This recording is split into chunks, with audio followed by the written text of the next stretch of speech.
তুই কাল সকালেই গ্রামে যাবি। রাহেলাপুর মায়ের আমি পছন্দ করে রাখছি জোসেফের জন্য, তুই তারে নিয়ে আসবি। তুই যাবি, যাওয়ার আগে আমি রাহেলাপুর লগে ফোনে কথা কমু, সমস্যা নাই। ওর লগে জোসেফের বিয়া ঠিক করছি। আপনি পাগল হয়েছেন? হ্যাঁ, এসব আপনি কি কথা বলতেছেন? হ্যাঁ, গ্রামের ওই মেয়েটার সাথে আপনি আবার জোসেফের বিয়ে দিবেন? হ্যাঁ, তার সাথে বিয়া দিব। কেন, তুমি গ্রামের মেয়ে ছিল না? হইসা মাইজা এখন তুমি শহরের হইছো।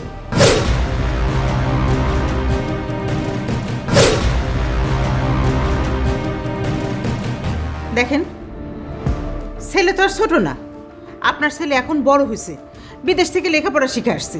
আর বিয়ে শাদীর ব্যাপারে তার তো একটা মতামত থাকতে পারে, আর আপনার উচিত তার সেই মতামতকে গুরুত্ব দেয়া। আমারও তো জ্ঞান দেওয়ার দরকার নাই কাকুলি। রাহেলাপুর মায়ের লগেই তোমার পোলার বিয়া হইল। না ভাই, সবই ঠিক আছে, তারপরও মেয়েটার সাথে সংসার তো আর আমরা করতেছি না, সারা জীবন পার করবে জোসেফ। তাই বলতেছিলাম কি ভাই, শেষবারের মতো হলেও জোসেফের একটু মতামতটা নেওয়া উচিত না? ওর পছন্দ করতে হবে না। ওর কি পছন্দ? ওর পছন্দ হইলো আমার শত্রুর মাইয়া। আমি যে মায়ের পছন্দ করছি তার লগেই জোসেফের বিয়া হইব। তুই ভোরবেলা গ্রামে চলে যাবি। তারপরও ভাই, মেয়েটা জোসেফের পছন্দ হয় কিনা সেটাও তো দেখতে হবে। আবুল, ভাবি, তোর ভাইরে বোঝা, ওই মেয়ের সাথে জোসেফের বিয়ে হলে আমার সংসারে কিয়ামত নামবে, কিয়ামত। ভাই আমি বলতেছি কি, না আপনারটাও ঠিক আছে, কিন্তু কথা হলো যে সংসার তো করবে ভাতিজা জোসেফ, তার মতামতটা একটু যাচাই বাছাই করা উচিত ছিল না? তার মানে তার সাথে কথা বলতে হবে, তাই তো? জি জি জি। ঠিক আছে, আমি আমার সিদ্ধান্তের কথা জোসেফকে জানাই আসি।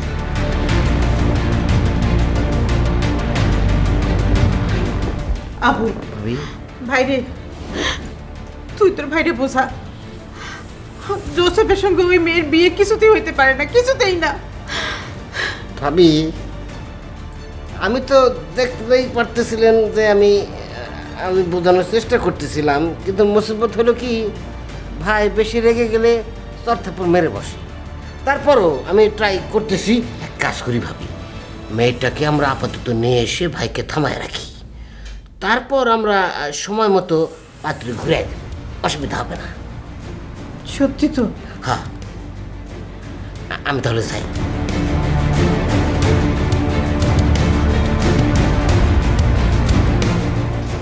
আল্লাহ, আমার কপালে যে কি আছে কে জানে।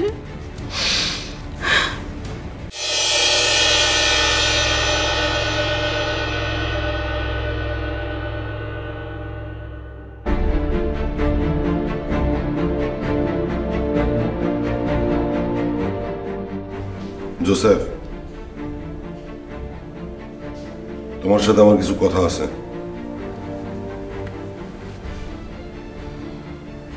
কথা আছে সেটা আমাকে ডাকলেই পারতে, আমি যেতাম। না, কোনো সমস্যা নাই, এখানে বসেই কই। বলো, কি বলবে? একটু আগে তোমার মা বলল যে তোমার বিয়ার কথা। আমি তো মমকে অলরেডি বলে দিয়েছি আমার বিয়েতে কোনো সমস্যা নেই, আপত্তিও নেই। সাথে তো তোমার মারে তুমি এটাও বলছো তোমার নাকি একটা পছন্দ আছে। আমি বলেছি আমি একজনকে লাইক করি, আমি সেটাও বলেছি তোমরা তাকে দেখো, কথা বলো। কিন্তু সে কে, কার মেয়ে, পরিচয় যদি না জানি তাহলে বিয়েটা কিভাবে হবে? আমি বলেছিলাম না, আমি বলেছিলাম ওই মহল্লার, আর কিছুদিনের মধ্যে ও তো চলে আসবে। এখন নতুন করে ওকে আমি আর প্রশ্ন করতে চাই না, ও আসুক, সামনাসামনি বসো, বসে তোমাদের প্রশ্নের উত্তরগুলো তোমরা নিয়ে নিলেই তো হলো। এইটা কেমন কথা? একটা মেয়েরে আমি ভালোবাসলাম কিন্তু তার ঠিকানা, বাপের নাম কিছুই জানি না, এটা কেমন কথা জোসেফ? শোনো, ওর সঙ্গে আমার পরিচয় হয়েছে লন্ডনে। বাংলাদেশের কোথায় কি ঘটছে সব খবর তো ওর রাখার কথা না, ওর জানারও কথা না। ওকে আমি পছন্দ করি, ও আমাকে পছন্দ করে, ব্যাস। ব্যাস বললে তো আর সবকিছু শেষ হবে না। তোমার কথা শুনে আমি যেটা বুঝলাম, ওই মেয়ে সরকার বাড়ির মেয়ে, লাইলি বেগমের মেয়ে। তাছাড়া এই মহল্লায় অন্য কোনো মেয়ে লন্ডনে পড়াশোনা করে না। তো তাতে কি হয়েছে? ও যদি সরকার বাড়ির মেয়ে হয়ে থাকে তাতে কি হয়েছে? ওর মাথায় সিংহ জিয়েছে নাকি? জোসেফ, বাজেভাবে কথা আমার সাথে বলবা না তুমি। সিং গজাক আর লেজ গজাক, সরকার বাড়ির মেয়ে এই বাড়িতে বউ হয়ে আসবে না।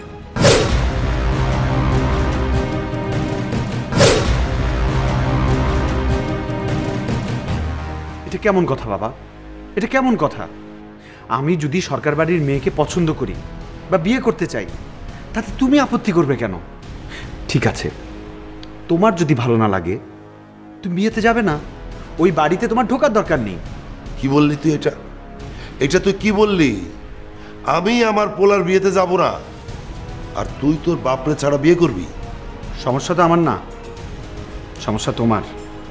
আর তোমার সমস্যা আমাকে সমাধান করতে হচ্ছে। তর্কের খাতিরে ধরে নেই মেয়েটা ওই সরকার বাড়ির। আর যদি সরকার বাড়ির মেয়েও হয়ে থাকে তাহলে এর চেয়ে সহজ পথ তো আমি আর খুঁজে পাচ্ছি না। কোনো পথ তোরে খুঁজতে হবে না, পথ আমার খোঁজা শেষ।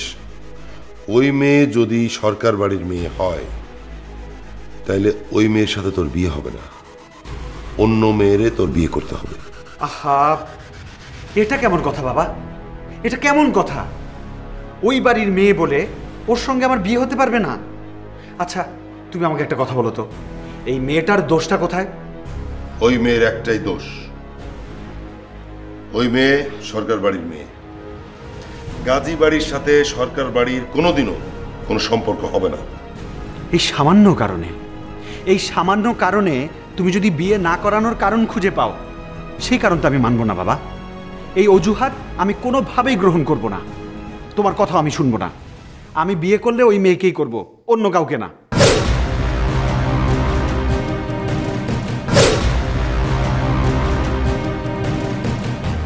সিদ্ধান্ত তো আমি নিয়ে ফেলছি। ওই মেয়ে যদি সরকার বাড়ির মেয়ে হয় তাইলে ওই মেয়েরে তোর ভুলতে হবে। আর আমার পছন্দ করা গ্রামে একটা মেয়ে আছে, তার সাথেই তোর বিয়ে হবে। এটা আমার ফাইনাল সিদ্ধান্ত। এই সামান্য অজুহাতে ওকে যদি আমার ভুলে যেতে হয়, সেটা আমি মানব না বাবা। আমি ওকেই বিয়ে করব। আর ও যদি সরকার বাড়ির মেয়ে হয়েও থাকে, অন্তত আমার পক্ষ থেকে বিয়েতে কোনো আপত্তি থাকবে না। কি?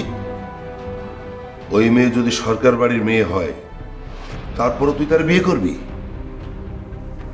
জোসেফ, কান খুলে শুনে রাখ, তুই যদি ওই মেয়ের বউ করে এই বাড়িতে আনিস তাইলে লাশের শাড়ি পরব। আমি ওই বাড়ির সবগুলারে খুন করব।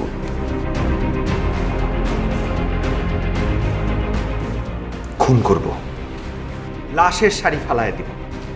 উফ, এই লোকটা আর ভালো কিছু করতে পারলো না। এই বাড়িতে একটা মানুষের মনের কোনো দাম নেই, ভালো লাগার ভালোবাসার কোনো দাম নেই। যত সব।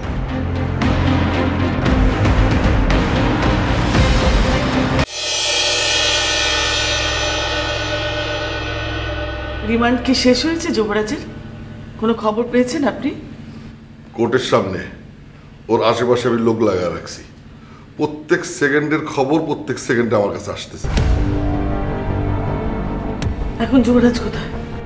রিমান্ড শেষে যুবরাজ এখন জেলে নিয়ে গেছে। কোর্টে কেস ওঠার আগেই পুলিশ আবারও রিমান্ড চাইছে।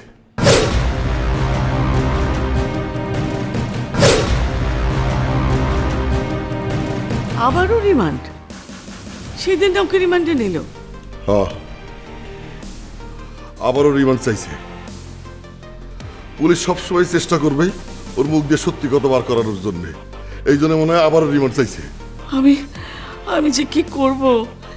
আচ্ছা, রিমান্ডের এত অত্যাচার আমার ছেলে কিভাবে সহ্য করবে? আমার ছেলেটা তো মরে যাবে, মরে যাবে আমার ছেলেটা।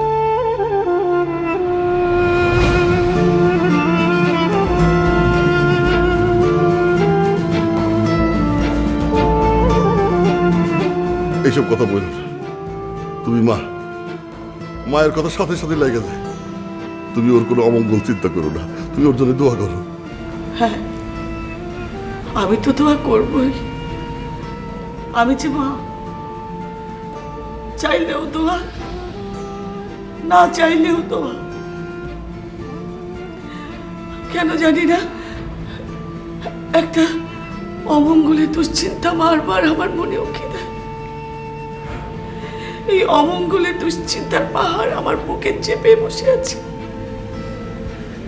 শুধু এই পাহাড় সম দুশ্চিন্তা থেকে মুক্তি পাওয়ার জন্য আমি বারবার আপনাকে বলি, শুধু মুক্তি পাওয়ার জন্য বলি। আমি বুঝি যুবরাজের মা, আমি বুঝি, কিন্তু আমি কি করব কও? পুলিশ আমারও রিমান্ড চাইছে। দুশ্চিন্তা তোমার হবেই। ও কি পারবে রিমান্ডের এত অত্যাচার সহ্য করে সত্যটাকে আড়াল করতে পারবে? নাইলে যে উপায় নাই, ও সত্যি স্বীকার করলে কোর্ট ওর নামে ফাঁসির রায় দিয়ে দেবে।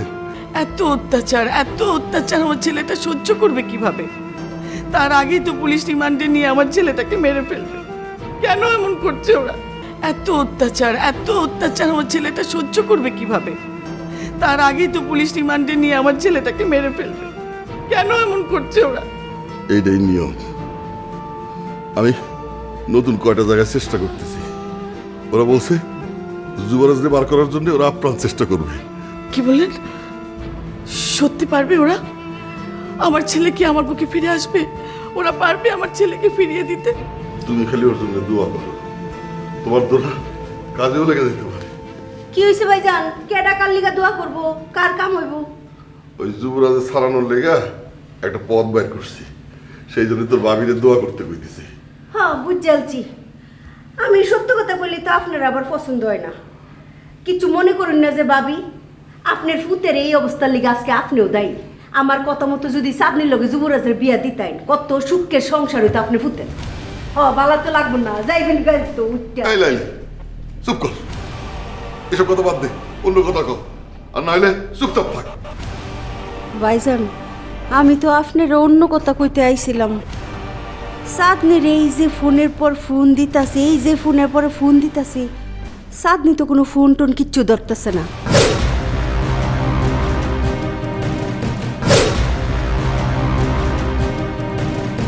মানে সব নম্বরে ট্রাই করছস? মনে হয় যুবরাজের খবরটা পায়ে ফেলাইছে। কান্দাকাটি মনে হয় করছে, আবার ফোন টোন বাইঙ্গা ফেলায় না তো।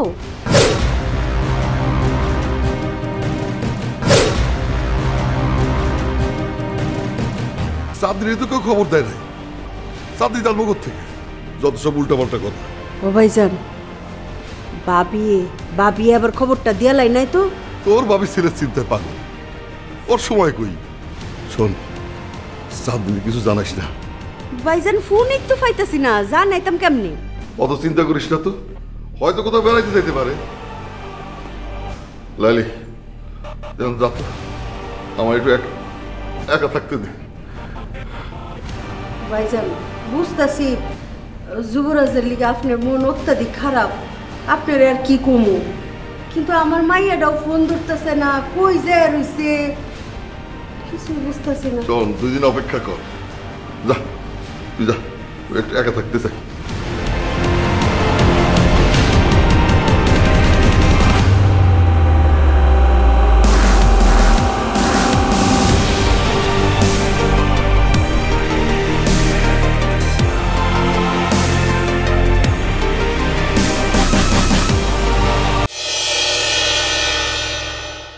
আমরা তো ভালো, কিন্তু যার জন্য তোমারে আমি এই বাড়িতে নিয়ে আসছি, সে যে তোমার সঙ্গে কেমন ব্যবহার করবে সেটা নিয়েই ভাবতেছি। আপনার ছেলেকে খুব রাগী? আমি রাগী মানুষ ভীষণ ভয় পাই। না না, রাগি না, তবে বিদেশি ছিল তো একটু অন্যরকম, ঘুরে পিছিয়ে কথাবার্তা বলতে পারে না, তা বলে সোজা সাপটা সামনাসামনি, ওইটা নিয়ে তুমি কিছু ভাববো না। ওনার সামনে আমাকে নিবেন না, তাহলেই তো হবে।